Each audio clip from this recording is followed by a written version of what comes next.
যে আপনি শাহবাগে গেছেন, আমি গেছি শাহবাগে, যাব আমি কেন যাব না?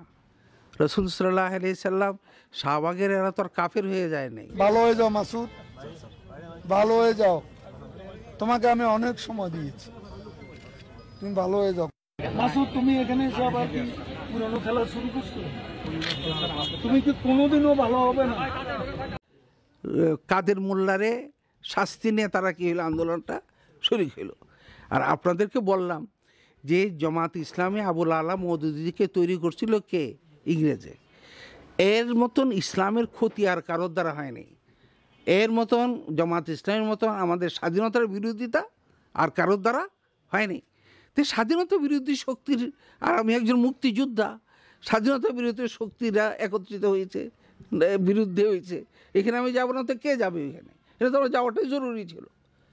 হ্যাঁ, এখন কথা হইল যে এই ৬-৭ লাখ লোক, এতে সবাইকে আপনি কি বললেন? আল্লাহর দুশমন বলে দিলেন।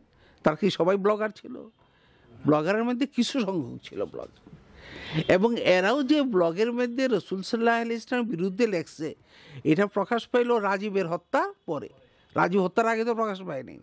আর আমি গিয়েছি ওইখানে তৃতীয় দিনে, তখন তো তারা জানেও না এখানে ব্লগার আছে কি নাই।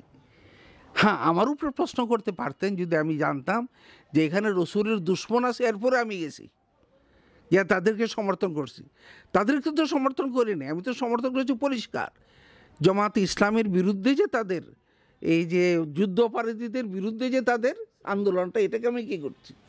সমর্থন করছি। আর এই সমর্থন তো হযরত মদনী রহমতুল্লাহ আলাইহি করেছেন, সবাই করেছেন, আমাদের মুফতি নুরুল্লাহ সাহেবও করেছেন,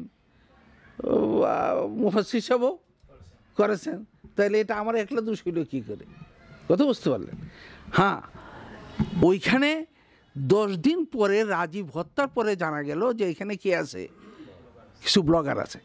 এরপরে যদি আমি যাইতাম তাইলে আপনার প্রশ্নটা, তখন আমার উত্তর আরেকটা হইতো।